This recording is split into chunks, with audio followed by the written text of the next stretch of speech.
agnostics, long-haired weirdos, short-haired weirdos, vandals, hooligans. The government, hug the government, love the government, hug the government, love the government. Welcome to The Politics Guys, a place for bipartisan, rational, and civil debate on American politics and policy.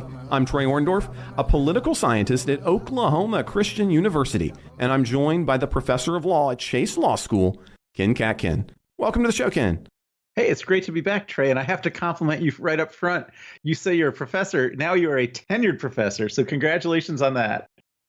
Oh, thank you. Yes, it's true. So this week I earned tenure here at Oklahoma Christian, and that's always an exciting moment in a career, and most people don't know. I mean, it basically means that now people recognize that I do the things that I do. I don't They're supposed to leave you alone a little bit more. Yeah, exactly. So, the next time somebody asks me to join a committee, I'm going to say, Well, Ken, we've got a lot of shows. I mean, we got a lot of stories up on deck. This week, of course, we're going to be talking about Frank James and what happened in Brooklyn. We're going to be talking about Finland and Sweden deciding on NATO membership, along with the sinking of a Russian ship. So we'll be talking, obviously, about Russia and the Ukrainian war. We're going to be moving a little bit closer here. We're going to talk about Oklahoma signing the most restrictive legislation on abortion into law, and some other states like Kentucky that are following suit. We're going to be chatting about Kennedy versus Birmingham, which is a religious exercise for a public school employee. That should be an exciting case to get into. And then we're going to talk in a different kind of way a little bit about high tax earners and the American tax system, which I'm excited about. And then if we have some time, we got some various stories thereafter. So, Ken, why don't we just take a brief moment, and then we're going to start with the Frank James arrest. So this week, we had some tragic news from New York City. Police arrested Frank James after he allegedly set off a smoke grenade and then opened fire in a Brooklyn subway. Frank had posted videos to YouTube threatening violence. Now, 7 individuals remain in stable condition in the hospital. There's a lot here to unpackage, but there was a couple of bits of story that came out today as Frank James was being arrested. One was he had actually not fled. So he was just going around his normal daily business in New York City when he was found and captured today. I don't know if you had a chance to take a look at the most recent updates on this. So he wasn't even particularly concerned that it appeared that there was any issue. He didn't have any issue being arrested. He was just walking down the street doing his thing. He may have called in one of the tips. Yeah, he may have called in one of the tips against himself even. And also after he did the shooting on the subway, he got back on the train and rode at one more stop with all the shooting victims before then they put everybody off the train at the next stop, including him. But yeah, that is kind of a remarkable aspect of this case. No, I mean, generally you have individuals who are trying to flee, or they're a little panicked, or they're kind of riled up. And that apparently wasn't the case in this instance. And I was just kind of curious. Obviously, I don't get into the criminal justice system itself as much, but that struck me not just as really weird, but shockingly weird. And I was wondering if you had some more insight into that kind of behavior. Well, I hadn't thought about that until you asked the question. But one thing it reminds me of a little bit is he has been convicted of crimes before, although generally low-level misdemeanors that didn't result in any or much jail time.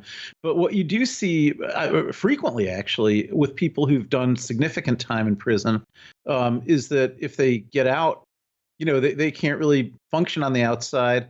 And many times they purposely commit crimes and try to get caught just so that they can go back to prison. That's not an uncommon phenomenon.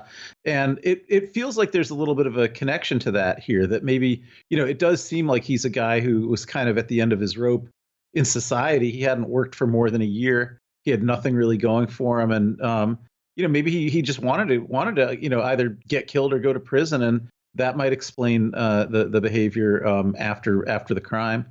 That's true, because in that case, why do anything unusual? You're not hoping to get away per se. Right. I mean, it does seem that one of the tips that was phoned in when the manhunt was on, and they put his picture on media and all that, he seems to have called on himself. And from a McDonald's in the East Village in Manhattan, and said, I think I see the guy at the McDonald's on First Avenue, and it seems to have been him that made that call. And when he was picked up, it was only about 2 blocks from the McDonald's that he had called from, half an hour earlier. Now, the broader trend, and this is something that we're seeing a lot of news outlets talk about, is, we're already having this perception of the increase in crime and that cities are effectively unsafe. As a matter of fact, a number of the major headlines this week, today, specifically here on Friday, April the 15th, was, how are we going to bring people back to New York in these kinds of situations? And so I did a little bit of digging because this is closer to my kind of area. So I was taking a look at the FBI's Uniform Crime Data Reporting System. And it is true that we've seen an uptick in violent crimes. Now, to keep in mind, we're going to be talking about 2020. The 2021 data just became available in quarterly format just here over the last month. So the best data we have is through 2020, although we have a little bit into 2021. So in 2020, at least, we have 400 violent crimes per 100,000 people. And that's approaching levels from 2010. So there's been an upcrease. Now, we're still at historically low crime rates when you pull that time series analysis out much further. So we're nowhere near the 758 per 100,000 in 1991 and 1992. Now, if we come in just a little bit on homicide in 2020, we start to see a bigger increase. As a matter of fact, it starts to look more like the late 90s, not as high as it was in the early 90s, so 91 to 94, but a much bigger jump in 2020. Again, that 2021 available data, some of it's still available. It shows that we're still increasing, but the rate of increase has slowed, which is an open question. And that increase, especially in 2021, is in fact most pronounced in cities. So like overall violent crimes, they've increased, but not to the previous levels that we've seen. And something else that's been going on, I know a lot of our listeners in our Discord channel have been asking, well, how do weapons interact with this? So we take a look at Pew's data. We can take a look at weapons and we can see that, again, and we've talked about this, Ken and I, we've talked about this on the show, most weapons deaths have absolutely nothing to do with murder. They have to do with suicide. As a matter of fact, 54% of all weapons-related death is a suicide. And when you're talking about being murdered, it's only 6.2 people per 100,000 in that category. So it's still an uptick, but it isn't. It's not. It's following that same kind of trend and pattern we see overall. So I'm wondering, kind of from your point of view, Ken, for a long time, historically, when I would even teach classes, we talked about how there was this disconnect between the reality of crime and people's perceptions of crime, meaning crime was decreasing, but our concern about crime was increasing and increasing and increasing. And so our policies kind of had a mismatch. What do you think? I mean, the Frank James arrest is just the most recent this year on this subject, and there's obviously some political bias in thinking about crime and crime data. What do you think about this in terms of being any kind of broader trends about political policy and crime? Yeah, I mean, the Republicans are, going to be beneficiaries of this, I think, politically. And in fact, I think they're cynical enough that the Republicans are trying as best they can to pursue policies that will drive up crime rates, specifically because they know they'll be the beneficiaries if crime rates go up, because they've been able to paint the perception that they're the anti-crime party. I don't think there's a lot of reality to that. And I think, in fact, I don't want to interrupt, but I do want you'd said something there that was provocative to me. So what do you think are the policies they're making that are You were saying that they are actually kind of corrupt enough to increasing it. So would you talk to that before you move forward? Because I think that's interesting. Yeah, number one is guns, and I think you and I have talked about that before. But the more gun availability there is, the more people are allowed to carry guns around, concealed or open or whatever. That you're definitely going to get more crime. And in New York City, where this shooting just happened, it was illegal for Frank James to be carrying this gun around before he used it to shoot. Now, he didn't get caught, but after the Supreme Court decides the New York City rifle case in a couple of weeks on a party line vote, as it's sure to do, then that won't even be illegal anymore, right? It'll become perfectly legal. for someone like Frank James to carry a gun into the subway like that, which will eliminate the chance that the police could have prevented it ahead of time, right? I mean, now they didn't prevent it ahead of time, but if they would have stopped him, found that he had a gun, they would have taken the gun and arrested him. And so there's at least some chance of intervening and preventing a crime like this. But that will be taken away by Republican Supreme Court justices advancing their own policy preferences. I was curious about that. And so when I was doing the Pew research, and this has been an open question, as a matter of fact, I interviewed famously the author of Abolish the Second Amendment. And by some people's standards, maybe didn't take a hard enough line against him. I think I was too open to his positions. I know that even Mike thought I needed to be a little stronger. But so I did want to take a look at that because I kind of figured that was one of the places we were going to head. But the most recent research, and when you even just take a look at the raw data from Pew, there doesn't appear to be really even a good correlation between those kinds of concealed constitutional carry laws and or laxer gun laws and the overall amount of murder by firearms. As a matter of fact, you see kind of a sampling of both kinds of policies in the high and the low categories. So, for example, California is in the low category, but so is Florida, along with California. Whereas New York is higher, even though it has a higher level of gun crime. And then a place like Alabama has a really high rate, even though it has elevated law. So it doesn't seem that they necessarily fit into those boxes. So might there be other areas where you think that Republicans are pushing on that? You and I have argued about this before, but I don't think you're reading that data correctly. And let me try to give a mathematical example of why, a simple example using simple numbers. So let's say there's only 10 murders in a state, and 9 of them are committed with guns, and 1 of them's not. Then you've got a 90% rate of the murders are committed by guns. Now let's say you just give everybody a lot more guns, and now there's 100 murders in the state, and 90 of them are committed by guns. Well, then you'd still have the same percentage being committed by guns. It would be 90%, but you have an awful lot more murders being committed.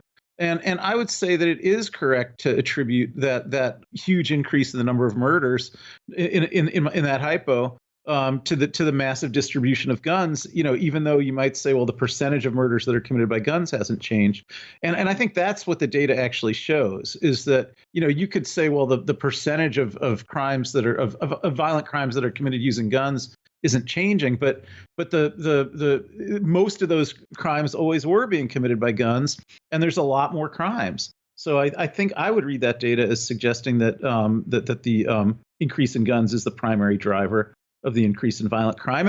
I didn't hear your comparison between Florida and California, but it didn't match my intuition. But can you explain that, the numbers you were talking about for California and Florida? Yeah, in those cases, so for listeners, if you want to kind of go and check on this is the Pew Research or the Pew Research Foundation's just their data on gun violence, and they're looking both at the total percentages, which is what Ken you're talking about. In this case, it's just the pure number of those incidents in each of those states. So what I'm saying is the number of incidents, according to Pew in 2020 in Florida, is a low number of murders vis-a-vis using a deadly weapon in Florida, and to California. They actually fall into the same basic category rate, meaning not as a percentage, but as a total number of gun violence. Well, what are the numbers?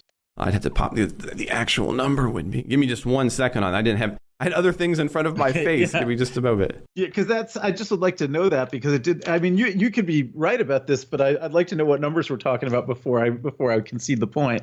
They are both in the less than 10 gun deaths per 100,000 people category.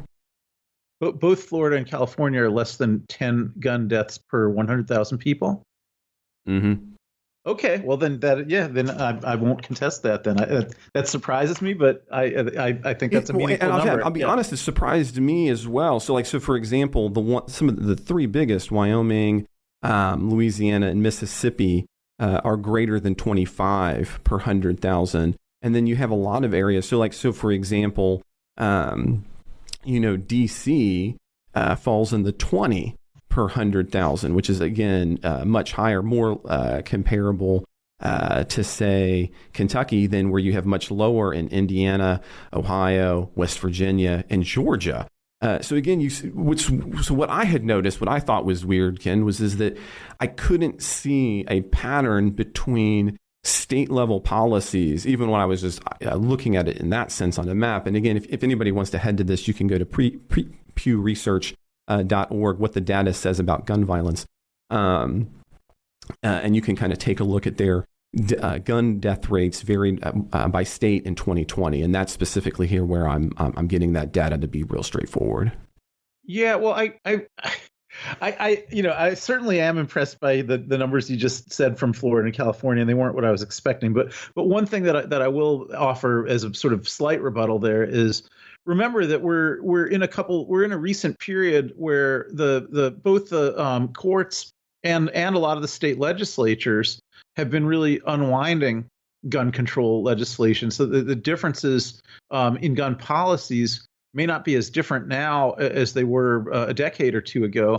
And in the particular case of D.C., I mean, D.C. is practically in Virginia, and Virginia has very loose gun laws. So, no matter what the gun laws are in D.C., anyone in D.C. can if they want to use the gun to commit a crime, they just have to go across. They could walk over to Virginia, get a gun, and come right back. It's that close. So yeah. Virginia's is between 10 and 15 per 100,000. So right. Yeah, but I'm saying you could think of D.C. as an urban area in Virginia. So I think I was just meaning it's weirdly a a little bit lower than D.C. Lower, that was a little bit lower, but that's because I'm sure the urban areas in the easy gun states are going to be the parts of those states that probably have the most homicides, I would think. And that's true. I didn't look at taking a look at the locations, right? So obviously we're comparing D.C., which is probably not particularly fair as a sample, to larger. So that's a fair point, Ken. That's a fair point. Yeah, I would expect, if you think of DC as basically be governed by Virginia's gun laws, then I would expect that would be where there'd be more violence than in some other parts of Virginia. But the other policies I was thinking of are sort of Republican policies related to anti-poverty measures, Republican policies related to mental health treatment. I think there's a lot of other areas besides guns, although I do think guns is number one, where Republican legislatures and governors have been doing things that are very likely to increase violence, and by not providing mental health treatment, by not providing anti-poverty programs, things like that are bumping up crime rates. But then I do think that most voters are going to fall for that. I think a lot of voters will think, well, Republicans are willing to get tough on crime more than Democrats, and so therefore, if crime's going up, that's a political issue that's going to redound to the benefit of Republicans. Do you think part of that? I was thinking through that myself, and I was wondering if part of this didn't have to do with, I think, in the wake of.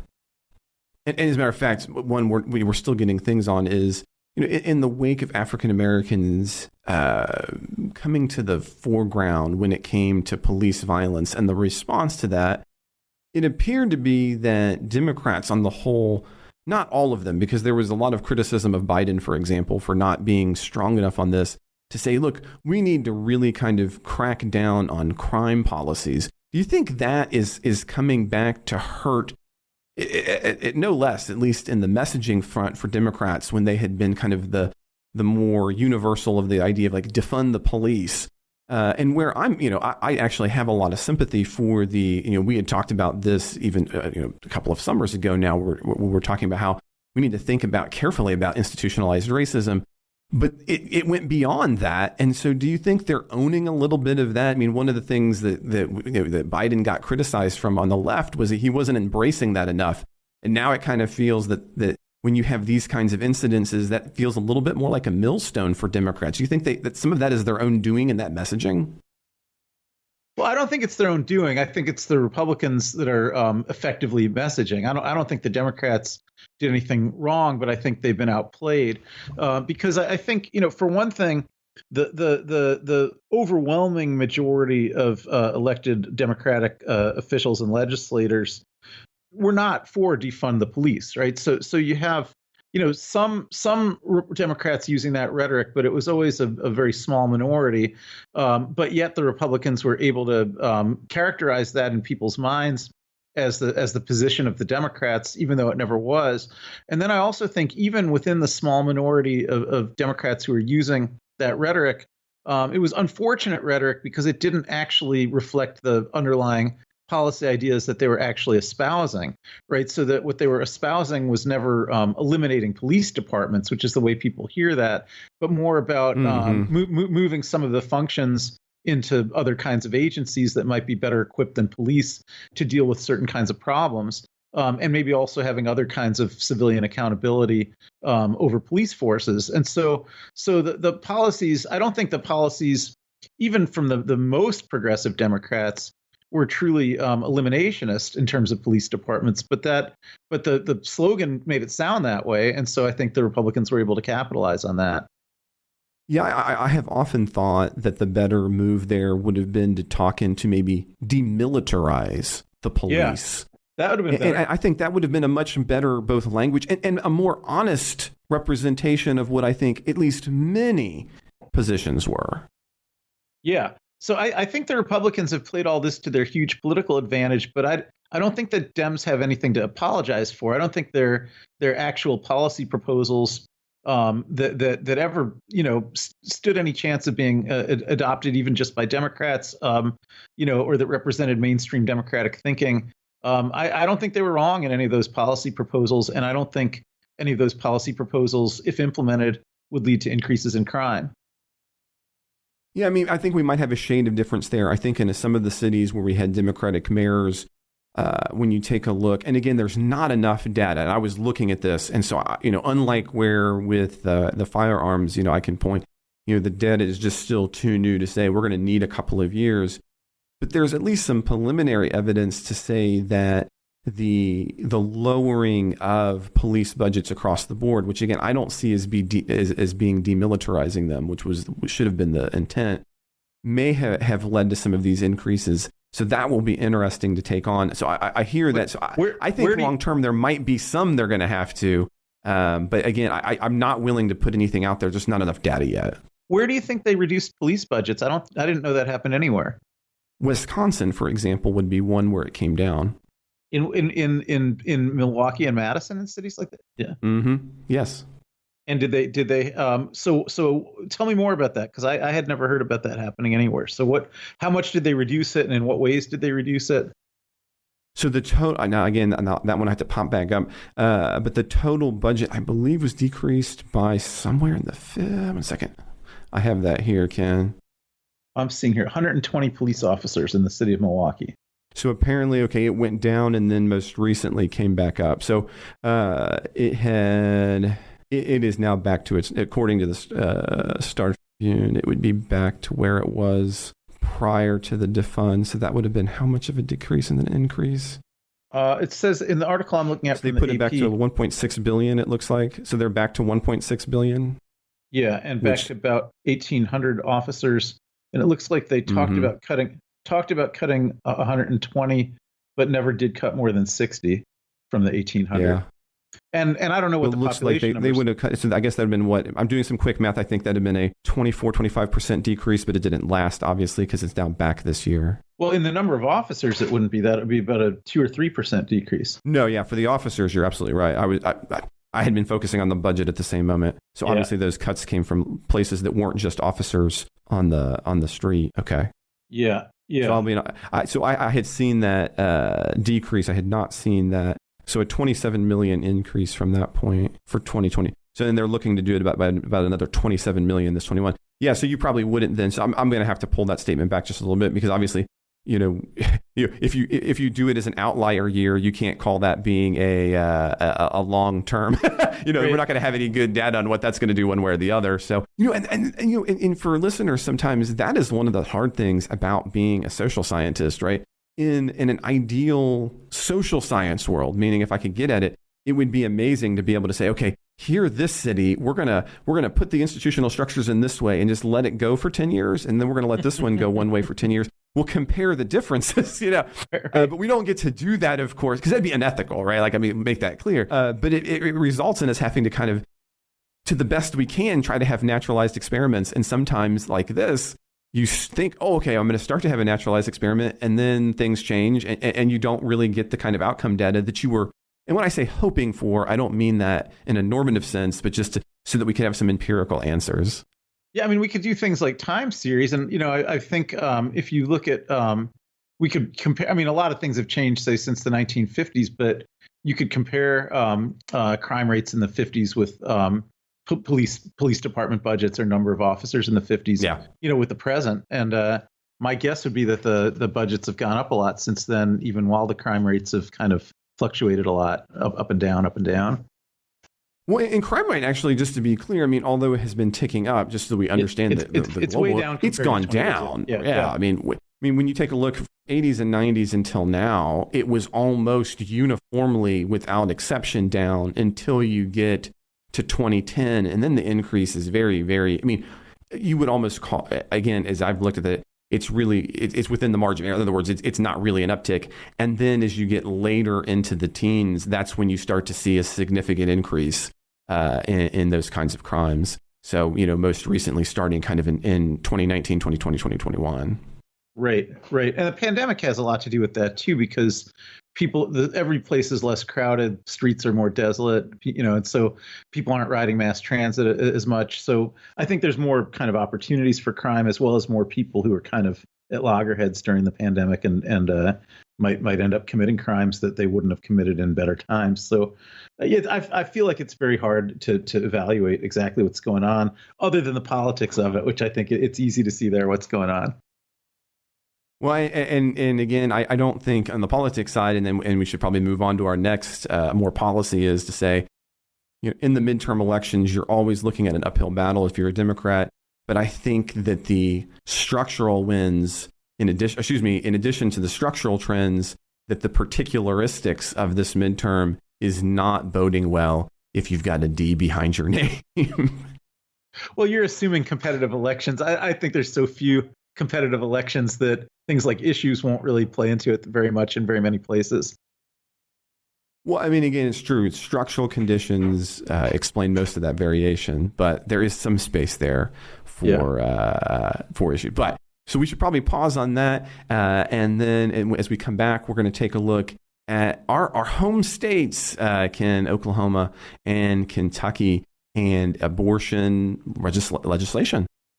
Okay, so Ken, this week, Oklahoma, and then joined by Kentucky, joins a host of states in passing more restrictive abortion legislation. Oklahoma is set, if it goes into effect here in August 2022, to have the most restrictive set of laws in the country. Governor Stitt signed the bill saying, quote, "We want Oklahoma to be the most pro-life state in the country, and we want to outlaw abortion in the state of Oklahoma," end quote. Now, unlike in Texas, the Oklahoman model criminalizes abortions by making it a felony for doctors to perform them, facing up to 10 years in jail and a fine of up to $100,000.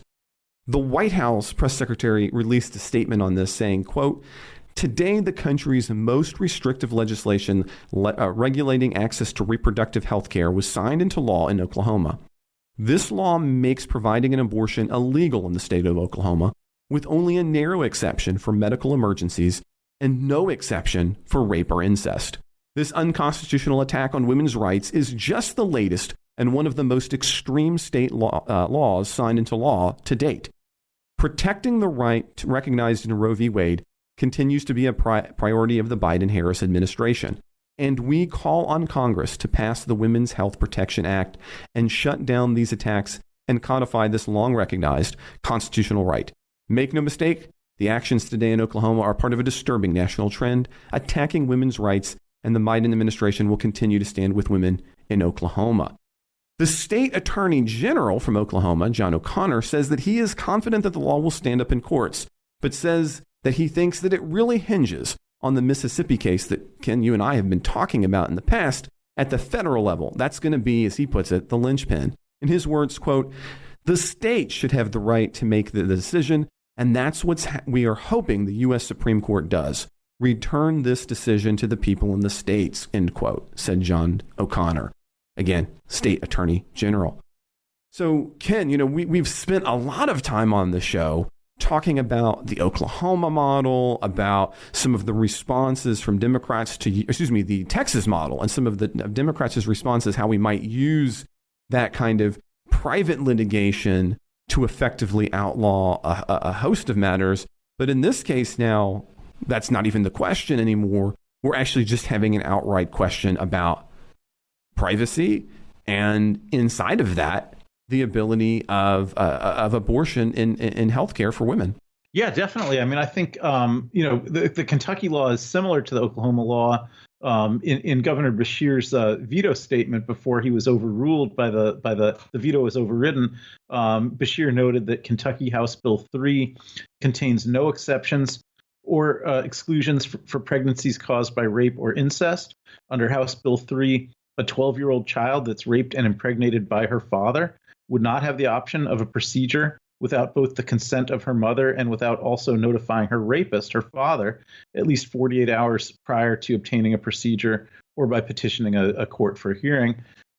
So these bills are starting to go very, very far. And I think what just besides just the politics of it, which is that the Republican legislatures that are passing these bills that think that it's good politics for them, I think in terms of a legal strategy, they're thinking either that the Mississippi case, which has already been argued, will overrule Roe and Casey, in which case these laws will be constitutional, or else perhaps the Mississippi case will stop short of that, perhaps by doing something like just moving the viability line, relaxing the viability line rule that's part of current abortion doctrine.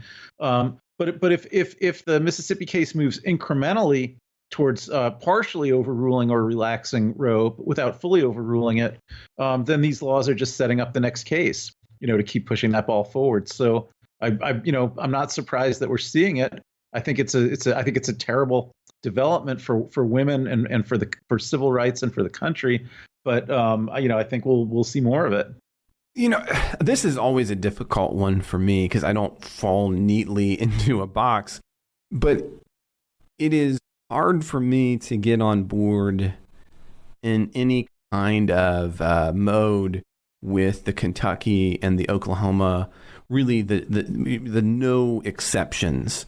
Again, as you'd pointed out, Kentucky and Oklahoma have this in both cases. Now, in Kentucky, there's at least, as you were noting, it's sort of kind of possible to have some carve-outs. In the case of Oklahoma, there are absolutely no carve-outs for rape or incest, meaning there is, with notification or otherwise, the providing of that service would in fact be illegal, and the healthcare provider who worked with that 12-year-old girl would potentially be liable. There is no carve out, and that's a particularly difficult space. But when I was taking a look at the poll numbers on this, both inside of states and outside, the number of individuals who are in that kind of the broad pro choice camp has decreased. And that, I think, is a telling data statistic, but I wouldn't have suggested they go. So, as you're kind of setting up hey, it's the next case, and I agree with you, right? So depending on what happens in Mississippi, you're kind of ready for Oklahoma to come up to bat next, and kind of that baseball analogy. But I guess I'm still a little surprised, and I'm curious what your thought is, then why not include some of these carve-outs to make it more likely, seemingly, to win? I mean, I don't know. It just seems. Take it away. What do you think? Yeah, well, I mean, I can only speculate, but I think I think for one thing, I think some of these governors and legislatures in different states, perhaps in Oklahoma, feel that there's a political benefit to being seen as going the farthest on this issue, going farther than the other states. It's sort of a form of leadership in a way, right? And so I think they want to do that. And then, on the strategy, I don't think it's 100% about maximizing their chances of winning in court. I think their political interests and their substantive interests may not be identical, right? So, if they're seen as being on the vanguard of fighting for the strongest pro-life position, that may politically be a sweet spot whether they win or lose the cases, right? Whereas, if they want to win the cases, they might want to move more incrementally. But if they want to be seen as the vanguard or the leaders of the contemporary pro-life movement in the country, winning the cases just may not be as important. And I don't really see this is of course anecdotal, and so earlier I've been talking about data, but this year we were covering and talking about civil liberties in my class, my Introduction to American Politics class, and it was maybe kind of telling to me in the past. The discussion of civil liberties and getting to privacy was not particularly combative as much. And this year, I hadn't really allotted much time. It was really just kind of an end note, and we were going to move on to other things. And it ended up being something, as a matter of fact, today I spent a whole day just on that, given the amount of interest from students, because I almost felt like, man, we can't leave it that way. And it's difficult because everybody was having a particularly positive. I don't want to make it sound. People are having positive, good academic conversations about policy. Learning about that law front. But as I was hearing this, what was kind of flowing through my mind is I don't really see there being a lot of space, unlike in other policy issues, where you're going to find solutions in the sense where you can have compromise, right? Like I'm not sure what that space is, and that worries me a little bit in pragmatic terms, because generally it's in those spaces that we find the way where everybody's not particularly happy, but we move forward.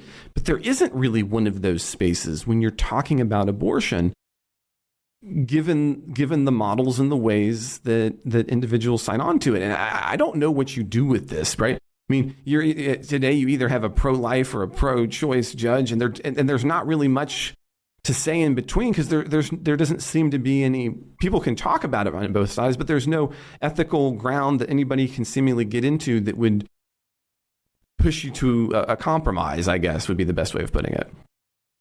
Well, I mean, there may be some judges who, although they may have a position on abortion, they may be pro-life or pro-choice.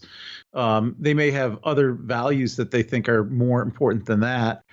So I would probably use Chief Justice Roberts as an example here. I think if you're, not that there's a lot of people like him out there in the courts, but I think Chief Justice Roberts is pro-life and not pro-choice. But I think he probably has even more of a commitment to the concept that the court should not be seen as just another political institution, because that will harm its long-term legitimacy and even its power ultimately. And so I think Roberts's preference would be to decide cases slowly and incrementally, moving the ball in a pro-life direction, but not all at once the way these Oklahoma or Kentucky laws are doing it, that would just seem very political to substantially everybody, and that would harm the court that way. And so I think there's those kind of differences in their jurisprudence, and there may be, we have seen some cases already in the past 5 years where Roberts, who is I think generally pro-life, has voted sometimes to strike down certain restrictions on abortion that were just moving too far too fast for his kind of jurisprudence. Even though I think he would have been willing to sustain some of the same restrictions that he voted to strike down if we'd gotten there as fourth or fifth in a line of cases rather than just first in a line of cases.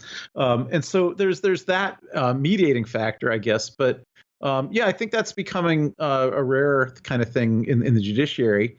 And I think, probably upwards of 90% of federal judges are going to vote in these cases just fundamentally based on whether the judge themselves is pro-life or pro-choice. Yeah, I mean, and I don't really know besides, the best path potentially forward would be for Congress, as I think the White House urging, but obviously recognizing is not going to happen. To set kind of some standards out for that. But again, there's not a lot of political win to do that. There's no, it doesn't help anybody's reelection chance. Well, right. And especially, I mean, it might help some people's reelection chances to take a position on it, but ultimately the Congress is too dysfunctional right now to pass legislation. But even if they did, I don't actually think that would solve the problem, because there would be constitutional attacks on congressional legislation as well, related to things like Congress's enumerated powers and doctrines that relate to federalism.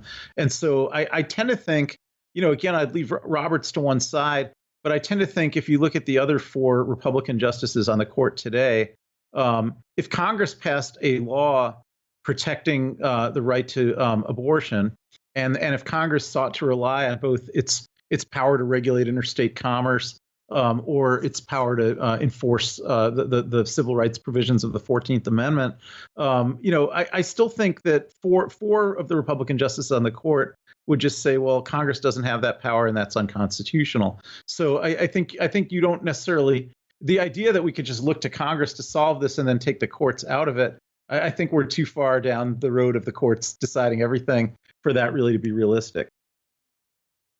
And that's an excellent question and a point. The David Mayhew, kind of a famous early and still important political scientist who studies Congress, what you were saying was, well, there might be the will to take a stand. And one of his models effectively said is that for congresspersons, taking a position taking is far more important than legislating, because the position taking is what nets you votes, but also costs you the least in the long run, right? So that's why even at low levels where it doesn't matter, so for example, here in Oklahoma, we had some of our school board members running on their position on the Second Amendment, as if that mattered any, right? Like it was just pure blatant position taking. And of course, in his case, he was talking about in the point of Congress. But once you end up legislating on it, then it becomes more difficult and fraught, because now you're dealing with the actual votes themselves. And I often think about Mayhew when I think about those kinds of issues. But you might be right that even if Congress had some institutional change and we could have more legislation come through, that it may or may not fix issues once they've already kind of been out of the bag so far. Because we do. I mean, today the court is de facto the arbiter of meaning of the Constitution. Yeah, and it'll be a heads I win, tails you lose situation. If states vote to restrict abortion, the pro-life judges are going to say, well, that's states' issue, so they can do that. And if Congress votes to protect abortion, they're going to say, well, that's a federalism issue, so they can't do that. But I think the pro-choice justices would see both of those questions exactly the opposite. So ultimately, even though there's aspects of federalism questions rolled in here, I don't think any justice on the court, other than possibly Chief Justice Roberts, would take those federalism questions even the slightest bit seriously. Well, Ken, I think we're going to need to pause here to end our ad-supported preview. So I want to thank you for your listeners, and you're listening to this. Thank you for listening to the ad-supported preview. And know that we have a lot more coming, right? We're going to be talking about Finland and Sweden, what's happening with NATO membership. We're going to be talking about the sinking of a Russian ship. We're going to be chatting some more about religious exercise, an upcoming court case. We're going to be talking about America's taxes and more. So we've got a lot of stories yet to come. So if you are already a member, then that means you're ready to get those things. So if you're a supporter, you're going to see that in our supporters channel, and you're going to have access to those right off the bat. But maybe you're not, in which case you can become a supporter. So Patreon supporters will get the entire episode, which runs about 2 hours every week. So if you want to get the rest of the episode, all you have to do is head to patreon.com/politicsguys. That's patreon.com/politicsguys. You can also become a supporter through PayPal by going to politicsguys.com/support, or through Venmo, where we're at politicsguys. Finally, if you would like that full version, but for some reason you are not financially in the position to support it, I mean, these are crazy, please email Mike@politicsguys.com, and he'll be happy to get you set up with full access. I hope you'll join us on the rest of this show.